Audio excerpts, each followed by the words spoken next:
And there we have it. This is the sneaker of the year.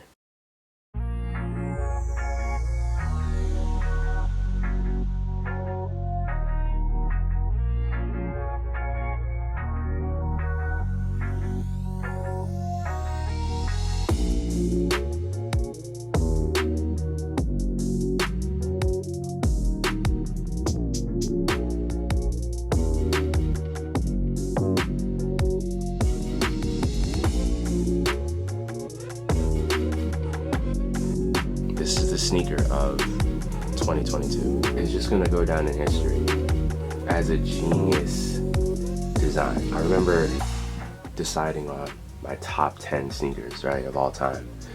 And of the 2 Jordan 1s on that list, it was a Jordan 1 Chicago.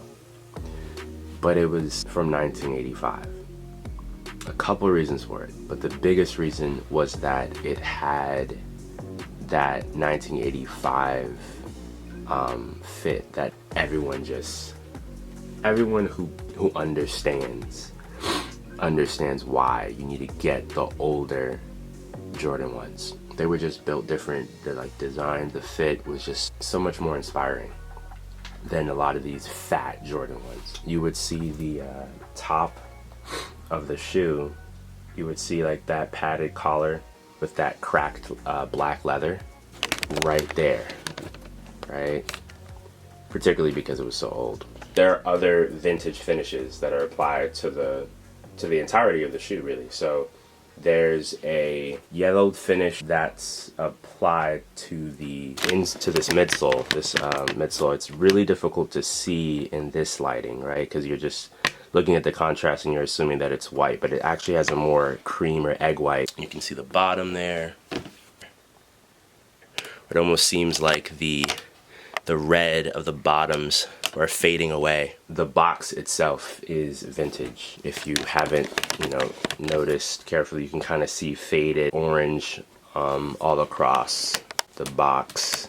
And you can just sort of see a rugged look. They're like making the box itself, even though it's brand new, look vintage, look old, like it's just been collecting dust at some mom and pop shop. Obviously, just if I could just show more of the box itself, you can see the orange box. It almost looks, right, like a mismatch of the box and the cover of the box, like they just found a spare somewhere in the back of their closet and just threw this on. You see the Nike logo there, but all across the lid you see fading. You can see it also on the bottom, right? It says sale, and then you can see actually $64.95 or something like that.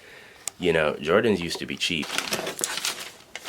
Oh, and then this right here, which is kind of like a fake invoice.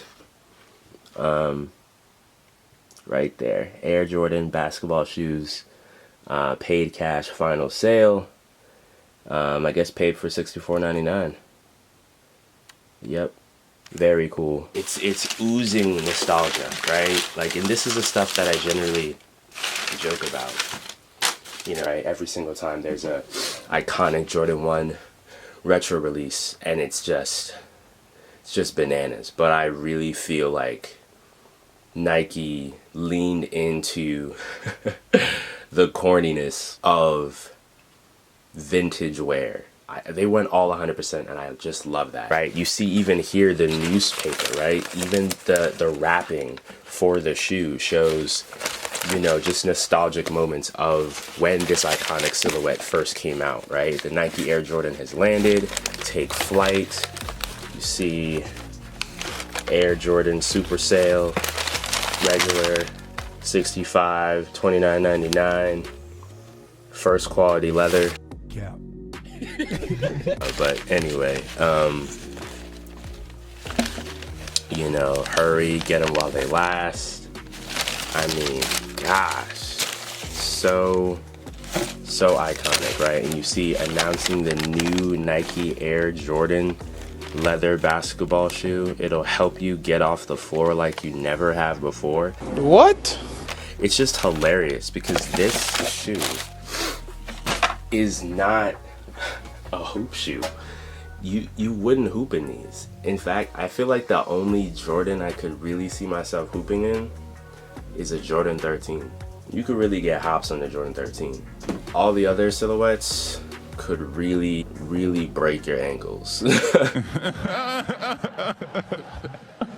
Basically, the story around the Jordan 1 Chicago Lost and Found is that... What you got there, son? Well, too bad you f***ed them up. These could be worth a fortune. I did what? I guess they sort of found Jordan 1s like lingering on the shelves of mom and pop stores. And the way that like Jordan 1 maybe was like collecting dust in some shoe shop. But this is the iconic silhouette that started it all, right? For one, it's the Jordan 1 Chicago. It's a Chicago red colorway, right, for the Chicago Bulls. Two, this Jordan 1 sneaker that Jordan was supposed to wear, right? Not the band colorway, right, which was like the black and red. Third, I attended U Chicago, so it's just cool to have something that is such a clearly Chicago colorway. I would probably say one glitch, I guess, that I don't really like about this shoe. Maybe it wasn't a glitch, maybe it was just genuinely a design decision that I just don't like, is that, so imagine it like this, right? There's like the 2010s Jordan 1 fit that's generally thicker, a lot fatter. I guess you could almost say it's better for people with wider feet. And then there's the 1985 cut, which is a bit tighter, more narrow on the feet, but you can genuinely see just a taller frame for this part of the sneaker, which I just think looks better. So rather than going with the 2010s fit and rather than going with the 1985 cut, they went sort of in between. That's what it looks like to me. I can show side by side photos and renderings of the Jordan 1 Chicago in the 1985 pair and then in like maybe the 2010 or 2015 pair, and you'll see the difference.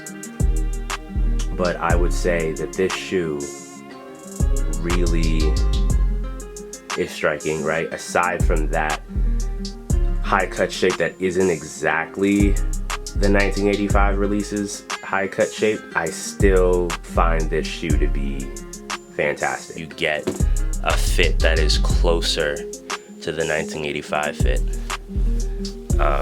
than others. I do want to say that the insole is particularly soft. I like the fact that it comes with the two laces, and of course in normal Jordan 1 fashion you do have to tie the laces yourself. It actually turns out this was actually meant to save money. I guess back in the day it just cost maybe a cent or two more to actually have factory workers lace up the whole shoe. So they would just lace up at the bottom and expect the customer to lace the rest. It's just kind of funny that something that we now enjoy about getting a Jordan 1, which is lacing it up, was really meant to save money. Go capitalism. Is it because they're, trying to get as much as they can from this nostalgia cash grab? Absolutely. I mean, I don't think it's a bad decision. I think it's sort of like what Virgil Abloh, Long Live Virgil, was trying to do with the original 10. Doing something that would pop, but would also kind of represent a kind of DIY experience, right? But yeah, I love the shoe a lot. Well, that's all I got. Let me know what you guys think. Is this sneaker of 2022? Is this sneaker of the year? I personally think so. Really, none of you are really gonna convince me otherwise, but I'd love to hear you guys try, so just let me know your thoughts. I'll be back in the new year, so everybody, love your family, kiss your mother, your brother, your sister. I appreciate everyone who checked out my videos this year. We're definitely gonna have a lot more this coming year. See you guys in the next one. Peace. Happy New Year.